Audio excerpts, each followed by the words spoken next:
So, welcome back, although you've been here this morning, to another edition at Hampstead Suburb Tuesday, I don't know what you call it, time for Tuesdays.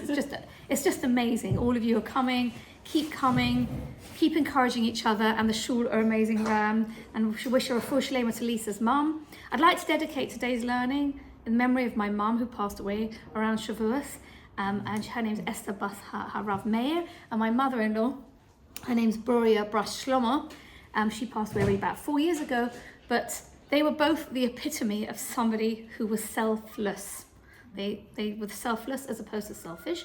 And what I'm talking today about is how do we balance self-care, looking after me, versus balancing my, in inverted commas, the way I feel, my obligation to be looking after other people. Do I have to be selfish? Is it selfish? Looking after others or looking after myself? So, can anyone think of, I'm happy for people to shout out or whatever, to sort of, in orderly fashion, the ways that the Jewish way of thinking, to think that we should not just care about myself, but care about others. Any mitzvahs that you can think of that are applicable to thinking about other people, not just me, myself, and I. Madeline's definitely got something to say. Start the ball rolling, yeah. I was going to say, I keep thinking of the song My Yiddish Mama because it's all about this selfless woman who does absolutely everything. Okay. And then what happens to the Yiddish mama who does absolutely everything for everyone? She's gone her knees, right? You got it in one, okay. Okay. Any mitzvahs you can think of that are doing for the other? Hachnas Azarchim, thank you, Joop. Yeah? Anything, you can say it in English, anything. Visiting the sick. Providing for the bride. Yes, lovely. Attending funerals. Okay, there's loads of them, sorry. Giving charity. Charity, lovely. Okay. Breaking Shabbat for the Pikuach Nefesh. That's Breaking. a huge thing. Okay, that's amazing because you have to, it's so important to do something which is life-saving. So any life-saving activity, so important that we have to break shops for that. So we can see it's a central tenet of Judaism. Look after other people, look after the poor, as you said, giving charity, all of those things. So what I thought was like a really nice introduction to thinking about this in general is Micha, the prophet Micha, one of the minor prophets, and this is the Haftarah from Parshas Balak, and the last sentence is, might be familiar to you, Higid lecha adam ma tov u'ma Hashem doresh mimcha. I'm going to say, man, mortal, human being, what's good, and what does God require of you? Ki im asos mishpat, do justice, va'ahavas chesed, and love kindness, v'hatzneh leches im Hashem Elokecha, and walk humbly with the Lord your God. Now, how do we do this? How do we who decides what is righteous and what's not righteous? And loving kindness, what is kindness? And also, we've got to balance the kindness to others and kindness to myself. So there is this idea, and we'll look at in the Gemara and Sota in a minute, that we're supposed to imitate God. Now, I don't know who's my Latin expert here. Imitatio Dei? Yeah, is that the right word? Am I saying it right? Latin? Imitating God? It's day. Dei. Okay, well listen, I'm not, and I just read it and I just remember someone once told it to me. Thank you very much. I'm lucky I have got my linguist over here. Even though I'm not Jennifer, I'm like, just want to be Jennifer. Okay. So how can we emulate God? God is the Almighty, the Omnipotent, the Omnipresent. He can do everything. He can do everything. How can we imitate God? Look what the Gemara Sota says. You have to go down in a few lines down. So 1, 2, 3, 4, 5 lines. Just as Hashem was Malbish Arumim, just as Hashem clothed the naked, so too we have to clothe the naked. We have to be like him. We have to copy his ways, like in the Garden of Eden. He gave clothes to the Adam and Chava. By the way, if there's anything you don't understand, the chances are someone else next to you, and it's me, that's my fault, I'm not being clear, stop me and ask me, okay? Just as the same one, the Holy One visited the sick, as it says, Elov Hashem ba'Elohim Mamre, he went to go and visit Avram when he had the bris milah, when he was in pain. So we should visit the sick. And then after the death of Abraham, God blessed Yitzchak. So we should comfort the mourners, which is what you said about accompanying the dead or comforting the mourners. And then the Holy One, blessed be He, this is right at the end of the Torah, He buried Moshe himself, Vayikbar Oso Bagai, and He buried Moshe. So this is amazing. These are like 4 examples. What the Midrash is trying to say is, these are things we have to do. Look after people, make sure the people around you have got clothes. We can identify that as just basically looking after people's basic human needs. And the ultimate kindness is to do kindness to someone who can never pay you back. Because if you, for example, gave an outfit to a poor person who didn't have clothes, then eventually they could pay you back if their circumstances changed, or they might see you and say to you, thank you, thank you, thank you, and you might get appreciation, or they might treat you with honor. You might get something back. But when it comes to dead people, you can't get anything back. Yeah. The people who are doing that. I'm sorry? The Hebrew Kadisha. The Hebrew Kadisha, that's why they call it Chesed Shel Emes. It's a kindness, a true kindness. I mean, you could, like in brackets, argue that if I did something nice, for Samantha, and then she's like, and then, because I'm doing kindness to her, if she had a great-great-grandma and I attend the funeral, then she might be like, it's so nice that you came to my great-great-grandma's funeral. You could argue that, but basically, if you do something for a person who died, they can't pay you back. But sometimes you do something, not only you're expecting anything, but somehow it could be in 2 generations you get it back. And you don't even realise. Yeah, of course. So I've heard amazing stories about that, like a person saved someone's life, and then, many years later, somebody else was somewhere and they said, I didn't realise that was your father, and he's the one who sold the tools to my grandfather, and that's how we started the business, and amazing stories like that. As long as you do things without the expectation. Absolutely. We should always do things No, without that's expectations. Okay? You So, won't be disappointed as well. no, correct. Good point. Thank you, Olivia. In Pirkei Avos, we have the saying of the ethics of the fathers of Shimon HaTzadik, Simon the righteous, the just. He would say, Ad shlosha dvarim ha'olam omed, al ha'torah, al avoda va'al gemilas chasadim.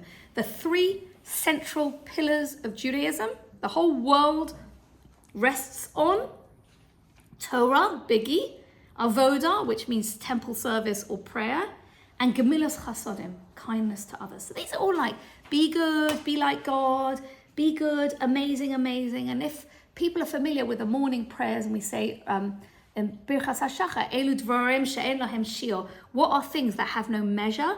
So this is source 4. There are loads of them. And going down to like the lower part, the second part, 1, 2, 3, 4, 5, 6 lines, right? Things that we have to do, which have no measure. However much you do it, it's amazing. Kibud of va'im, honouring your parents. Gemilas chasodim, by the way, honouring parents is definitely a chesed, especially when we're talking about, obviously, children. Parents look after children their whole lives, but it's not, in inverted commas, taken for granted that children will look after their parents. And kibud of va'im actually is not honouring your parents. It's honouring your parents. It's that you have to speak to them nicely, but it's also, the positive commandment is to make sure your parents have got clothes, food, and you take them. That's the halacha, and that is chesed. Even though you feel like obligated and you want to, but really it's a chesed to look after your parents. Gemilas chasadim, getting up early in the morning. V'hachnosas archim, welcoming guests, inviting people. Viku cholim, and visiting the sick and looking after the sick. V'hachnasas kala, somebody mentioned that. Malcolm, was that you? Yeah. Money for the bride. V'lavayis hameis, Ayub, you said looking after the dead. V'yim tefillah v'avash shalom bein adam l'chavero. Make sure you've got no arguments with people. But anyway, these are just amazing, and it says, and Talmud Torah is more important than all of them. But basically, it's really interesting for me that these topics are, again, it's like reinforcing all the time. These are important things to do. These are important things to do. Everybody is obligated to help others, and everybody, even if you're poor yourself, you are obligated to help other people. And I think this is absolutely fascinating. And look at source 5 on your sheet. This is the Shulchan Aruch in Yoredeya. Everyone is obliged to contribute to charity, even a poor man who himself is poor, who's even maintained by charity from the community, has to give a portion of what they receive. If one should give less than he's due, the Beis Din can bring pressure on him for contempt of court until he would give the amount assessed. I know, for example, in Switzerland, I don't know if people are familiar with this, but the community, you pay your, in inverted commas, community membership according to your taxes. Did you know that? It's fascinating. You pay according to your earnings. Sorry? I don't know what it's called, but it's just amazing to think that people have to disclose their income, and if you can't afford it, you don't pay so much to the community, but if you can, you pay in, which I think is But amazing. in Finland, your motoring fines are according to your taxes, so Right. the more you earn, the higher the fine, Yeah, which but is that's much not charity fairer. giving of your, I mean, I pay tax, I don't have any choice. I'm not giving charity to the country. Voluntarily. No, I'm not saying the country, no, the Jewish community. The Jewish community. You pay. So your US fees would be dependent on your tax return. Right, but charity comes from the heart. Charity. I know, is what I but want but to actually, there's an obligation for each person to give a tenth of their earnings. That's actually the obligation, to give a tenth of the earnings. But there's lots of the halachas are beyond me. But I'm saying is there's lots of things. Let's say, for example, if you use it to look after your children, there's no obligation to look after a child. If you pay for their schooling or whatever it is, that's all halachically giving money to charity. Even if you give them clothes and food, there's no obligation. I didn't know I think that. so. I think I so. didn't know that. I think so. Get someone. There are people. That's what I think. Listen, don't quote me halacha l'maaseh. I really think that I'm going to ask my friends, and I will get a message back to somebody. I think schools education in England you can, unless they've changed it, because anyway, when they say all the fees are voluntary, but they're not really, well, they're voluntary, but if you don't pay them, someone's going to be after you. But anyway, Pirkei Avos. Hillel used to say, "Im ein ani li mili, v'ch'ani la'atzmi ma'ani, ve'im lo achshav ein masai."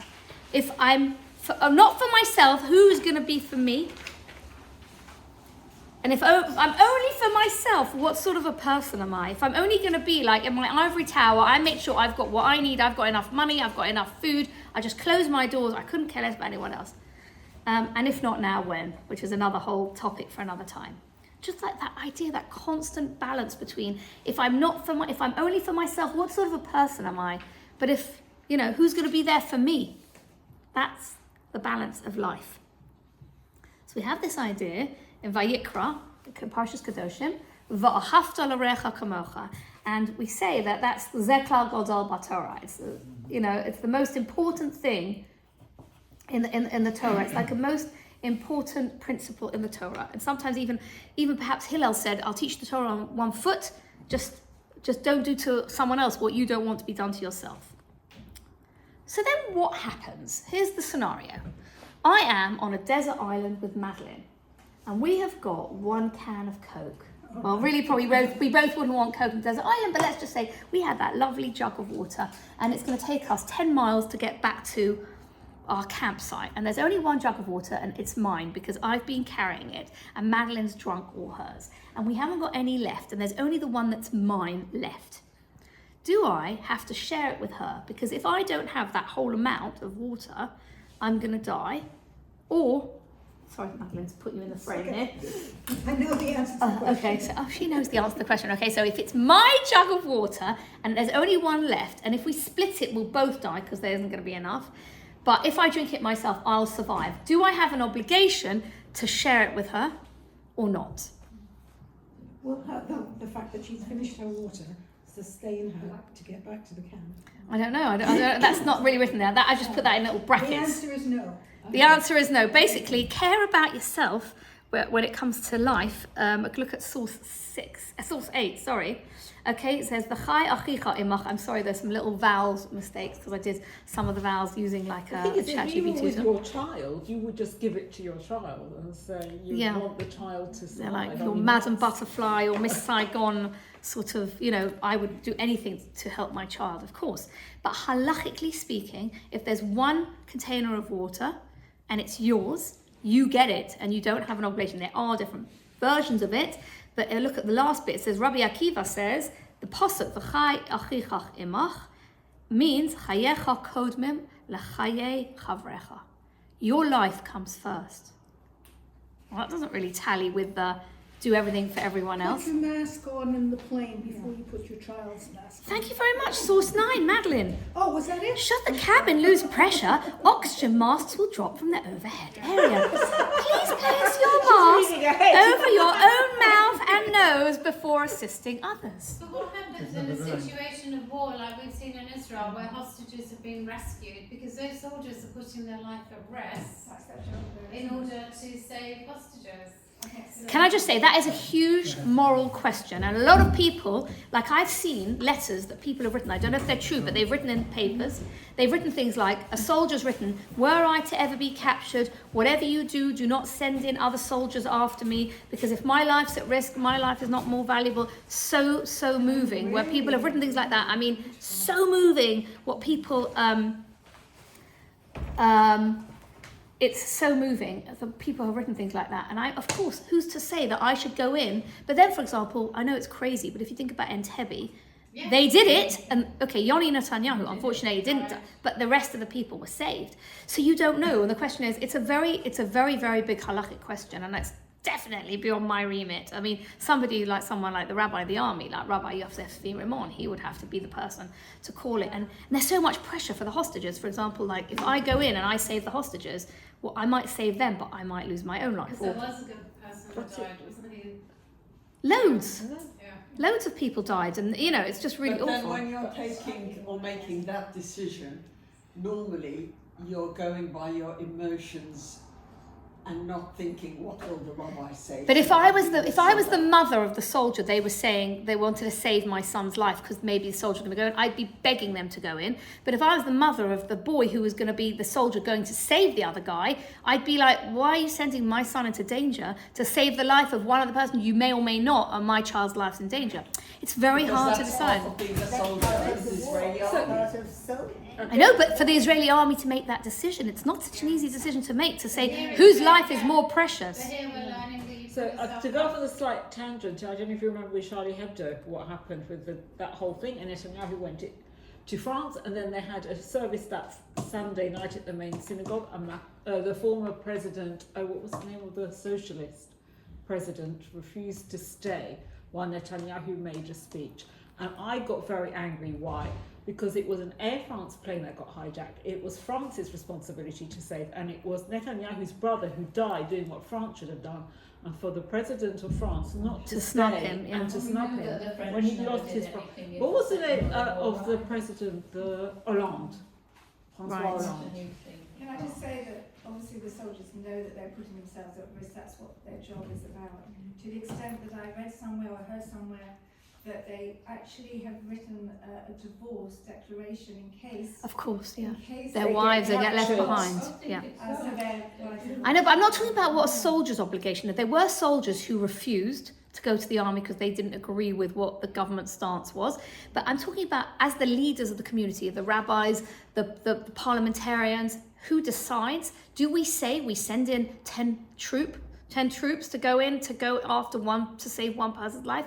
Whose life is worth saving? And do we put the lives of other people at risk? I don't have an answer. I really don't have an answer. I don't want to go down there, but we were speaking about the oxygen masks. You have to put your own oxygen mask on first, because you cannot save anyone else if you do not have oxygen. This is really interesting. I just found this thing, it's called, I've Googled it for some, I don't know how it came up, but rational emotive behavior therapy. We're each responsible for our own happiness. When we find ourselves in a situation where our happiness is suffering, the oxygen mask rule analogy is helpful. To avoid burnout, managing our self-care is a key responsibility to maintain our happiness, our physical health, and our mental health. It requires consciously planning to include time in our day to attend to our own needs and make that time a priority. If we don't, eventually we won't be able to care for each other, which is what we started with at the beginning with the Yiddish mama who works too hard, and they didn't have the idea of mental health awareness or things like that. I have seen something amazing, like just this week or last week, it was in the newspaper. Princess Kate was talking about her own life and how obviously she was recovering from cancer, and she kept saying about how she loved going out into the nature and how she felt that was very therapeutic. And oddly enough, I know this is completely mad, but I saw also recently in the paper since January, that the younger people are so much focused on mental health awareness that they are now saying, I don't want to be stuck to my phone. It's called touching grass. It's like, I've never heard of this, but hugging trees, touching grass. Get rid of my phone, live the experience in the moment, and stop being obsessed with your phone to give myself that emotional well-being space. So we are definitely better than, put it this way, how my grandma grew up or my great-grandma grew up. They didn't even have a concept. The truth is, they never even had the opportunity to have the luxury of worrying about their mental health because they were so worried about their physical survival.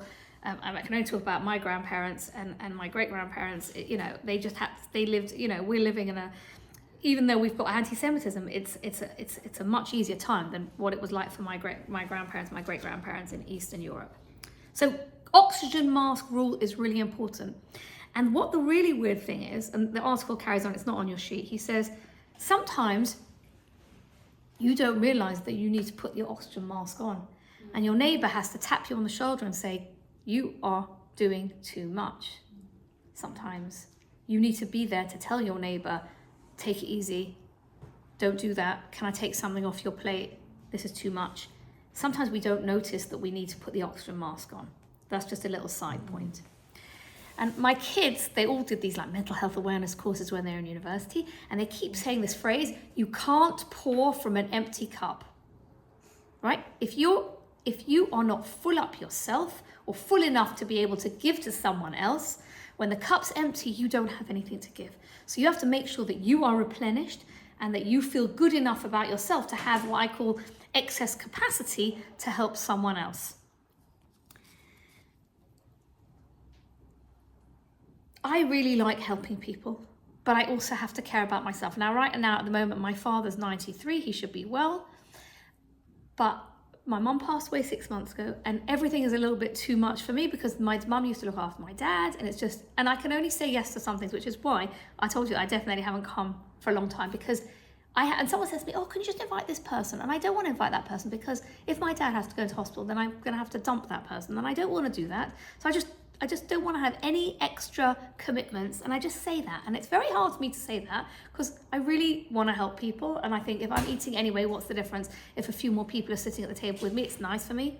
But it's very hard, and I feel very conflicted because I've got this like constant struggle of I really want to help people, but actually this isn't the right time in my life to be helping people, and it's very hard because people who naturally want to help people, and I know it's the right thing to do, and it's all bikuch cholim and hachnasas orchim and all these things, like I can't. But you're listening to your own advice. I am listening to my own Which is advice. very good, But I want to tell you something that what helps me when I say that, when somebody once told me this years ago, and this really helps me, it's not a Jewish idea, but if I say yes, right? If Malcolm asks me to do something and I say yes to Malcolm and I say, of course I'll give you a lift to the train station, in Birmingham because that's what he needs, then what am I doing? I'm now going to go to sleep much later, be in a bit of a bad mood generally for all the other things I've got to do. And so I might be saying yes to Malcolm, but I'm saying no to myself. I'm saying no to my own children and saying I've got no time for you because I've got to now spend 3 hours doing whatever I said I'm going to do for Malcolm. So I just tell myself,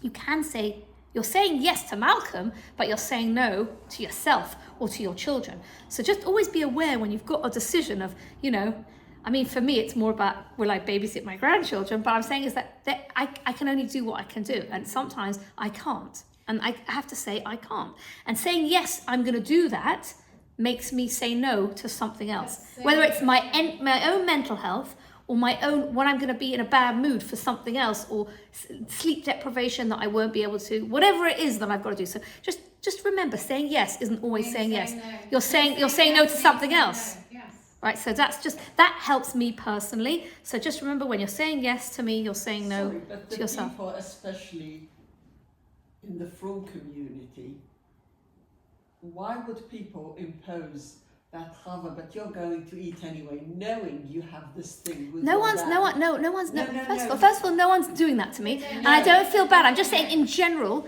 if someone asks you to do something and it's not within your spare capacity, or even if you could maybe stretch yourself a bit and it would be okay, that's okay. But if you say yes and you're doing it and it's really going to put you under stress, or it's going to make you go under. Actions have consequences. That's right. But I'm saying though is, don't think I feel bad because I didn't say yes to that person. Say, I'm saying no to that person, but I'm saying yes to myself. I'm saying yes to my family. I'm saying yes to my health and my sanity and my mental well-being. Don't feel like you're saying no. That's all. That's just, for me, it's a way of helping myself think I'm not a selfish cow because I'm saying no to give that person a lift to whatever it is. Do you know what I'm saying? It's just a way of how it helps for me. Now, I want you to know that this morning I was on the phone to someone and she said to me, I've got myself into a pickle. I said, why is that? She goes, because she lives abroad, and she lives in Israel, and there's lots of like kids who are living there themselves for the year, and someone phoned her and said, can I come and stay for the weekend, or can I whatever, and she's like, I just thought we were going to have a quiet weekend, and I felt bad to say no. I said, you're literally, this is what I'm talking about. I said, really, you need to say no. You've got elderly parents to look after. You've got this, you've got that, you've got, you're working full time. You should have said no. She goes, no, but I can't because I'm sitting here by myself. I said, I said to her, you've got to, she can't say no now because she said yes. I don't know if this person's ever going to watch the video, but sorry. Not divulging your identity in any way, but I'm just saying I said to her, you can say no. Because you're saying no by saying yes to this guy who wants to come and stay for the weekend and all that it comes with. Then she's going to invite extra people because she's going to think, I'm not just having this guy by himself. I said, you are now saying no to yourself, your own sanity, your husband, your children. Think about it. She was like, oh, I never really thought about it like that. I said, it's like Jewish mother's guilt, right? It's just we can't help it. But I said, she goes, oh, I don't know. Now she said yes. I said, if he says that, you say, I'm really sorry, I've got other plans. I'm reading my book. Hope no one ever hears me saying this. Maybe I won't put this on the internet. Okay. So just think about all those ideas. It's really, really, really hard. And definitely mental health awareness. When we say refuah, we say refuas hanefesh or refuas haguf.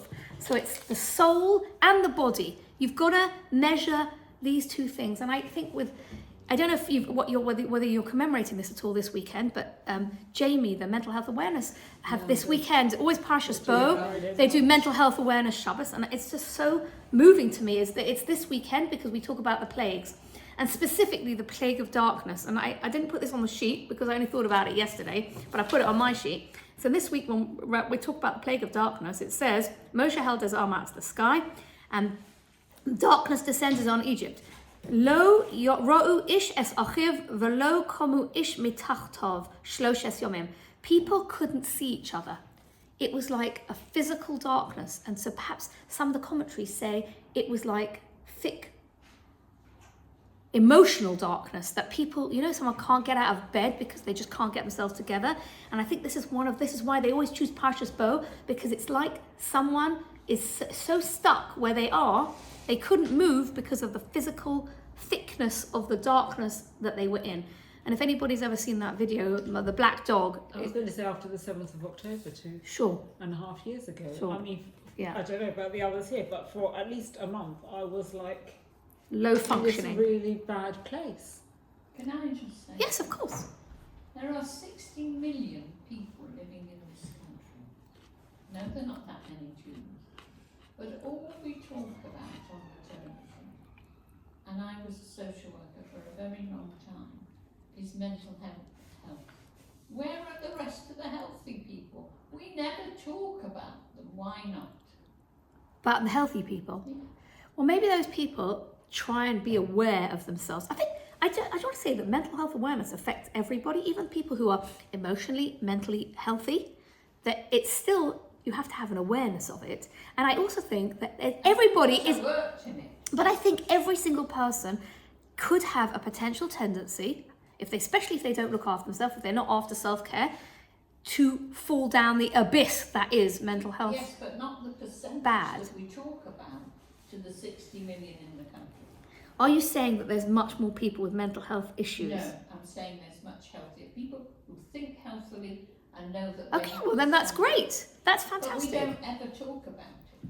But we only at the moment Because talk about mental good health. news isn't news, only bad news is news. I wouldn't say that's bad news. Yeah, but the TV, it's just. I mean, when I worked a month mentally, and what I did, because I worked between the visits, because I had to look after, as you say, look after myself. I went round the shops, I had to look round chins. Retail therapy. And then I went on to the next visit. Okay, so then you needed that little space for yourself to get away from the difficulty of listening. And I mean, I think if somebody went for a job, you might have to ask the question, do you suffer from mental health? maybe. You want people that will come to you healthily and work for you. I don't think it has to, sorry to interrupt, I don't think it's that they'll be asking that question, that. They won't be asking the No, question. what I mean is that, They're not because allowed to. everybody has to be aware. We don't have to say we have a mental health issue. We are protecting ourselves from certain situations where we feel overwhelmed, because often, it is, most of us have difficulty saying no. We always say yes because we feel guilty. And I think it's just being told, like we've just heard, that it's okay to say no.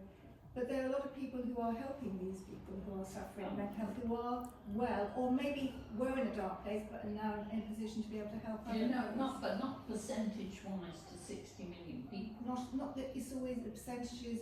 The truth isn't always in the percentages, because not everyone reveals whether. If I were in a dark place, would I want it to be a statistic? No, I just may keep quiet about it and hibernate for a bit and then come out. Anyway, I just thought I'd just bring it to just. Yeah, go on. I recently heard another rabbi speak about obviously Hashem is part of all of us, and that if you look at this issue about selfishness and not selfishness, if we see that we are respecting Hashem by respecting ourselves, that itself it takes away the feeling of I'm being selfish to the other person. You're actually respecting Hashem. Really, I like that. You recognise Hashem is in you, and I really that felt very comforting. That then I owe it to myself, not just because I'm me and I deserve it or any of that, but rather that but he's part of us, and I. Right, wonderful. I love what you said. Okay, I really, really like that. And there's actually a mitzvah in the Torah to look after yourself. In Devarim, it's not on the sheet. Dalad Tes. Rak yishama lecha shmo nafshecha ma'od. You have to look after yourself. Mishmartem as you have to look after yourself. And in fact, in benching, we say Harachaman hu yavarech es osi. I come first, unless you're.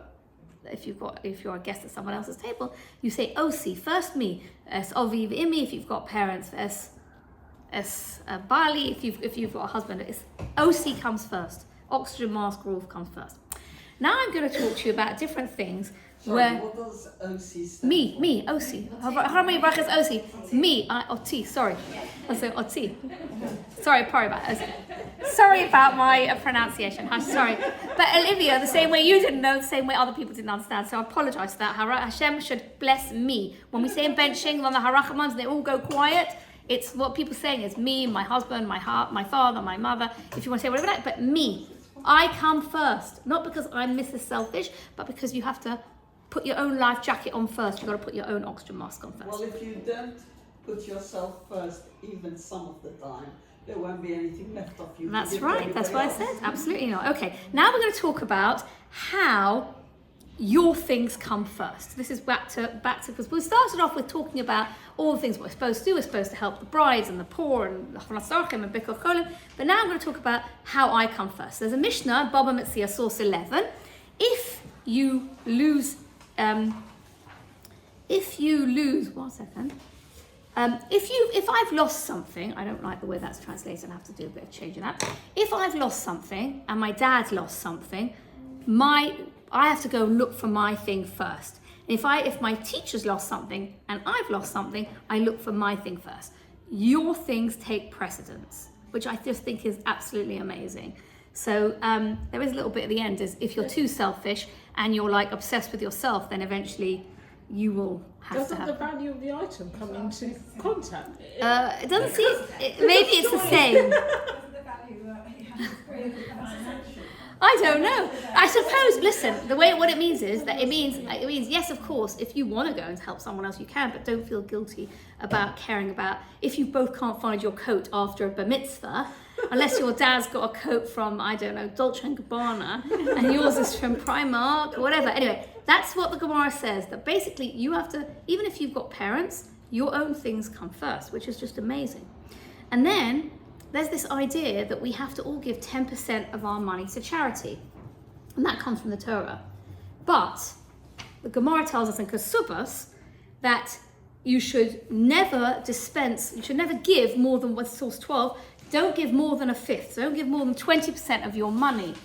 Because you shouldn't be in a situation, that's what the Gemara Kesubah says, you don't want to be in a situation where you get paid, you give away 20% of your money plus all the money you've given to tax, and at the end of the day, you're then going to be the person who's going to be relying on the community to support you because you've been so generous. But if you said that looking after your children comes under this tax, that giving I have away to find to- that out, yeah. I'll get back to you suddenly that. you could end up giving a hell of a lot more. That's right, so maybe, might be. And I don't think that includes buying them Nike trainers and an iPod and an iPhone and whatever that is. Okay, but I was thinking very much about the fact, and this is halacha alamase, if you are Bill Gates and you're Jewish, you could give away much more than 20% of your earnings and still never be impoverished. I did hear it said during the year this year in 2025, he said he's only going to give his children $1 billion each, and he's given the rest of it, but that's like only 1/100th of his money, because but the fact is they can survive on even less than that. But the point is, it's just so interesting that if someone's so wealthy, they're allowed to. There's special reasons why they're allowed to give away things. Because it doesn't affect their standard of living. It wouldn't affect anything. They would, but yes, because they've got enough. Because the point is, you shouldn't give away 20% of your money if it might put you into the danger zone of relying on the community. This is very interesting. I don't know if people are familiar with Shlomo Carlebach. He probably passed away 25 years ago. You'll definitely know loads of his songs. You sing his songs in the shul. I'm keeping an eye on the time. Elie Wiesel, this is a book he wrote. Shlomo Carlebach was so generous with his time, and he was so kind to people. He gave away all his money to charity, and then he himself didn't have enough money to pay for his grave after he passed away. He died in 1994, so he was in England the Shabbos before he died. He was very close to my brother-in-law. So we have to nishmartem ma'odes nafshosechem. You have to look after yourself. So this goes back to what Joanna said. There's a story in the Midrash, which is source number 15, and it's a story of Hillel. And he says to his students, he said, I've got to go now. I'm going to a bathhouse. Remember, people didn't have baths in their homes, so he went to the Roman bathhouse. And they said, where are you going? The student said to him, where are you going? He goes, I'm going to the bathhouse. He said, I'm going to perform a mitzvah, source 15. I'm just doing loose translation. He said, I'm going to perform a mitzvah. And his students said, well, what sort of a mitzvah is that? To have a bath. What is that? Is that a bath? And he says, look, if you think that the statues are put up in all the theatres and the circuses and all the beautiful, in the Colosseum, and there's a man who's appointed there to wash them and clean them, whatever, because you've got to keep the pristine look of the building, and I don't know what it is, maybe it's the wards of the Roman gods. How much more so, I am created in the image of God, and I have a mitzvah He used what you're saying now, exactly that, to say, therefore I look after myself. Look after myself. Right? So we're created in the image of God. This is source 15. That we're created in the image of God, and we have to look after ourselves physically, wash ourselves, be good to put into the 5-year-old boys' classroom. It's a mitzvah to wash your hands and not clean your hands with your sleeve and your nose.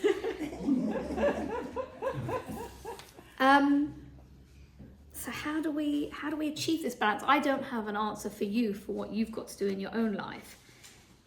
But there are times when perhaps we shouldn't help people.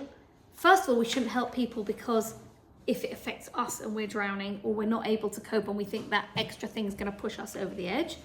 Look what the Gemara says in Sanhedrin, Source 16. Rabbi Elazar says, it's prohibited, listen with words, it's prohibited to have mercy for someone who has no sense. In Hebrew, Kol Adam she'ein bo de'ah asur l'rachem alav. Not you can, but you don't have to. It's forbidden. Now, what is that? That is so contrary to what we've been saying. That means we don't have any sympathy on our politicians at all. I feel better already. What can this mean? We've just spent the whole class saying, look after yourself, look after everybody else. And then we've got this, curveball which says, don't look after people who... Now you think to yourself, how can it be that we don't have to look after people who've got no insight? What are you telling me? If someone, God forbid, is like a Down syndrome person, then why should I not be? I should be 100%. That doesn't make sense because you surely should have an obligation to help someone. I don't read it like that. I read it, if someone, I don't know, a woman marries a person and you foresaw they're completely wrong, the marriage breaks down, she's in a really bad way, so she made a bad decision. So That why is shouldn't a you help day. her? Yeah, so that is a day. I don't think it's someone who's born Down syndrome and they can't help themselves. She's It's still different. willingly No, but- it's not sort of to be forbidden to help them seems really. Okay, so I want to clarify because it sounds really harsh. I'm really happy that you're all upset because, of course, I would want to read what comes after this in Sanhedrin and see what the discussion is about. it changes a little bit, but it carries on to something else. Okay, but that's your homework, Madeline. Yeah. Okay. Rav Yaakov Kanievsky, who was known as the Stipler Gaon, who passed away in 1985, so it's in my lifetime. He is talking not about someone who doesn't have insight or someone who's born with a health condition or something specifically wrong with them. He's talking about a specific type of person. And there's an article which I would tell you, if you have time to read this, it's so interesting. It's written by a clinical psychologist in America, and he ties together clinical psychology and Jewish values. And he quotes the Stipler Gaon, and he's talking about what he cautions to extreme giving. He's like coined a phrase called extreme giving. Who would like to read it? Source 17. This is the English, but it's in Hebrew. Anybody wants to read it?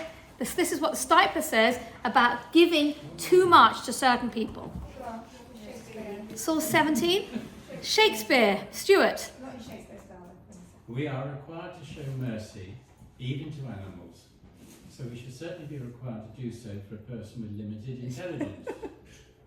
To clarify this perplexing, Chazal. This is like a saying of something that's written in the Gemara. the Stipler explains that the Gemara is not referring to someone with limited intelligence, such as a child or the like. Certainly it's a great mitzvah to help such people in any way possible. Rather, it is referring to someone with an inflated ego and a sense of entitlement, who doesn't have the sense to feel and show appreciation to those who help him. Okay, so he's narrowing this to say we're not talking about people in general. We're not talking about people who've got low intelligence. We're talking about somebody who's very entitled. This is how he's defined it, as someone who's got no insight, as someone who thinks, Magiali, everything is coming my way. You owe me. I say to you, oh, I don't have a car. Could you give me a lift? What do you mean you can't give me a lift? You have to. You've got a car. That's not a way to behave. Carry on, Stuart. Sorry to interrupt. Rather, he exhibits contempt and derision to those benefactors. He sees it as a weakness on their part, and he imagines that he's doing them a great favour for allowing them to serve him. He happily adds them to his list of those obligated to be of service to him. Except the notice that Chazal does not say that one is simply not obligated to help such a person. Rather, it is prohibited to do so. If somebody is going to be ungrateful, treat himself so entitled where they think everything is your responsibility and thinks because you're a good person you're always going to say yes to me, then they're going to ask you, and they're basically forcing you to do something, maybe even at the cost of yourself. And he says for someone like that you shouldn't help them at all. It's forbidden to help them. If someone, I don't want to be like rude and I'm not looking anywhere or thinking about anyone in particular, but I'm quite sure that every single person in the room can think of someone in their own life who thinks that they're entitled. I'm sorry, I can see some real light bulb moments in your house. And I'm just telling you, it says, we've got to help everybody, got to help everybody, got to help everybody, got to help everybody. Look after yourself. What about those people who think everything is entitled, they're entitled to everything, and you can never say no to them? They're having bully mentality. And as soon as you say no to them once, then suddenly they snub you because you've helped them. Okay, stop looking at each other going like, yes, I know exactly what I'm talking exactly who you're talking about, okay? Carry on, the Stipler, Stuart. Okay. This is because of the following anticipated outcomes of helping such a person. 1, it reinforces his sense of entitlement. 2, the recipient will not feel or express gratitude to his benefactor, thus encouraging bad Character traits. 3, in order to justify his lack of appreciation, the recipient will complain that his benefactor isn't doing enough for him. he came at an inconvenient time. The benefactor offered him a job not important enough for his exalted status, etc., as is familiar to those experienced in this area. This encourages terrible mythos. 4. This behaviour will cause the benefactor to feel great resentment towards the recipient. Instead of creating feelings of love that should result from acts of chesed, it results in resentment and hate. Finally, as is usual in these cases, when the benefactor becomes reluctant to continue helping this ungrateful person, and so perhaps gives him less than before, the recipient becomes furious, as if the benefactor robbed him. So the result of showing mercy to such a person results in intense hate on both sides. This is why Chazal says it's forbidden. That's shocking, okay? This is he was called the Stipler Gaon. He was one of the leaders of the generation in 1985. He passed away in 1985. He was a Gadol Hador. And he's saying, sometimes it's not only you've got to look after yourself, sometimes you've got to say to yourself, not only do I have to look after myself, but by helping someone and actually not helping them. And someone who thinks they've got their inflated ego, you have to be so careful. And I thought that is just so, it's just like so moving. And I feel like, I don't say this gives me the permission in certain circumstances, apart from looking after myself, when someone behaves in a way where they feel everything's entitled, they're entitled to everything. I do not have to feel bad. Yeah. So you're reinforcing their bad behaviour. Absolutely, absolutely. Thanks, Caroline. It's reinforcing their bad behaviour. And it makes me think a little bit about, I once went to the Natural History Museum and they had a butterfly exhibition. And they wrote, don't touch the butterflies, especially in the cocoons, because you could see a butterfly and it's sort of trying to get out of the cocoon, trying to get, you think to yourself, I'll just get a little pair of scissors and just help that butterfly come out. Actually, you're going to do the biggest disservice to that butterfly, because they need, in order to get stronger, to push their wings and make their, I don't know exactly how butterflies work, in order to get strong, to be able to have their wings to fly, they need to have that, they need to spend their time coming out the cocoon. If someone else does it for them, they're going to be weak. Now, there are some people who everyone spoon feeds them and they're always this and woe is me and I always need this and I always need that. People are nice, then really at the end of the day, you're not helping them. Because if they don't have a bit of trying to help themselves, you're not helping them. So have you seen the little chicks trying to get out of their little shell? And they're just making this little, you just want to open the shell, do you? And you can't, you didn't, you won't, but it's the same sort of thing, isn't it? Okay, I can see that it's getting to 2 o'clock, so we're going to skip to source 25. I could stay here all day. We can carry on another time. But just talk about what we spoke about. Important to be kind and good. We imitate God himself. Everyone's obligated to give charity, even if you're a recipient of charity. Who comes first? My life or your life? My things come first. My life comes first. Care about the oxygen mask, the 1 bottle of water in the desert. Bless me, I come first. Your things take priority. You shouldn't give so much charity that you yourself become poor. You can't pour from an empty cup. Saying yes, you're saying yes to the other person, but you're not saying yes to yourself. You're saying no to yourself. Mental health awareness, the dangers of extreme giving. Now, this is possibly, when I read this, when I was source 25, it was one of the most inspiring quotes that I've read, in the sense that everybody likes to give, but people are less happy to receive. I think that's just the nature. If you're in a position where you're able to, except for the category of the people who are extreme givers, Mr. and Mrs. entitled, Mr. or Master entitled, Ms. Most people want to give. Now, if let's say I said to Marlene, can I give you a lift home? She'd be like, no, I can walk down my domicile, I can manage myself. But for you to let me, to have the chance, to have the honor to give you a lift home, you're giving me the opportunity to give. And I'm looking after myself, I need to walk. Okay, in that case, bad example. Okay, let's say I say to you, come for dinner, but then you'll say no, you don't want to eat because you've got to look after yourself because I'll eat all the cake that I make. But anyway, I'm just saying is, if I offer to help you, you might say, no, I can manage myself. I'm carrying my shopping myself. Don't help me. Oh, okay, thank you for helping me, okay? But each person needs to give, because like we were talking at the beginning about, we want to imitate God. God is the ultimate giver. And we feel godlike if we give. So by giving somebody else the opportunity to give to you, even though you are a reluctant recipient, as long as you're not Mr. and Mrs. Entitled, you are giving the other person an opportunity to be a giver. The ultimate giver is God, who gives us everything. Okay, look what it says. This is, it's a book about, it's called, it's Circle, Arrow, Spiral. It's called Exploring Gender in Judaism. It's a book written in 2014.